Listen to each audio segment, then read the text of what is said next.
This is modern homesteading.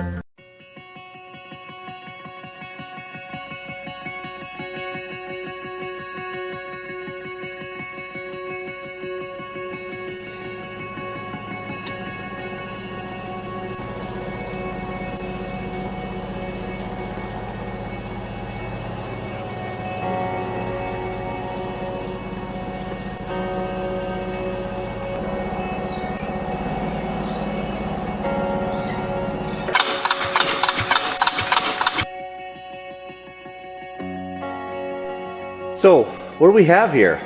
For those of you guys who don't know, back in the day, several companies made small engines called one-lungers, and they were used to drive belts. You can see right here, here's the pulley, to run all different types of equipment. These engines could run sawmills, water pumps, just 1,000 different applications. This one here is built by International Harvester.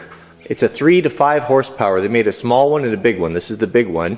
3 to 5 horses. Probably built sometime in the 40s. A lot of good news about this as I'm looking around it. First off, it's not the piston's not froze up, so that's really a good sign. And I can see that both the valves, let's see, the exhaust and the intake valve, are also free and moving. The needle valve here for the carburetor is a little sticky. This mixer is going to be all varnished up. If you look in the tank, you can see that the tank is not going to be using that today, but that's okay. So what do we do? What do we do before we can see if this thing will run? We'll change the oil. Looks like we've got a oil plug here in the back. We'll put new oil in it. Rinse out that crankcase a little bit. I'm going to take this mixer off and clean all of this up, and then we'll just rig up a little impromptu fuel tank, see if we can get it running. So, and I'll pull the spark plug out, clean that up, and then just clean up all this varnish out of here. Give it some fresh gas, and I'm optimistic that we may see this thing running today. First thing we want to do is remove this fuel line from the tank, get the tank off of here so we can get to the mixing valve. Ooh, got lucky there. So got the fuel line removed, and we'll remove the tank.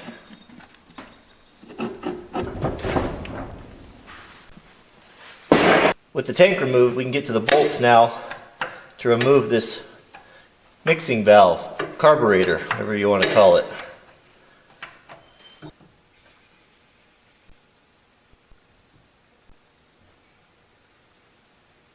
These old engines are just delightfully simple. Look at this. Here's basically the carburetor. We got the fuel line going in there. We can see that that's all varnished up. That would have never ran. And this is the needle valve. This is how you adjust the richness of the fuel mixture. You can see it's poking right through there, right through its seat. And it's moving, so we'll take all this apart gently and clean it all up. So I think I've got this all figured out how it works. So here we have, I don't really know, I guess it would be the intake manifold, or maybe a Venturi. You see that right there? That's the choke. This is the air intake. This is where the air comes. It comes through here, through this housing, and then the carburetor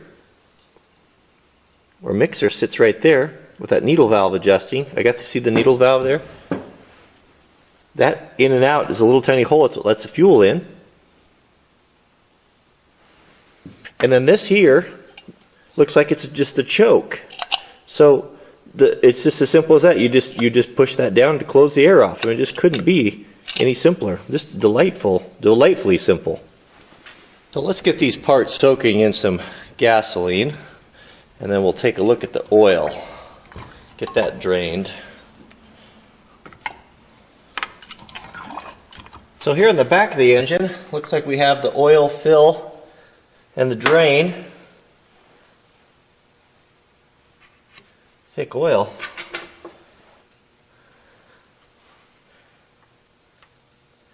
It's full up to the top, that's a good sign.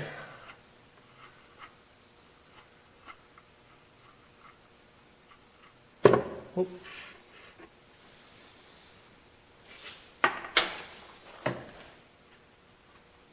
Looks like there's some goo in there. Well, that oil's draining. Let's remove this cover. Let's have a little look inside.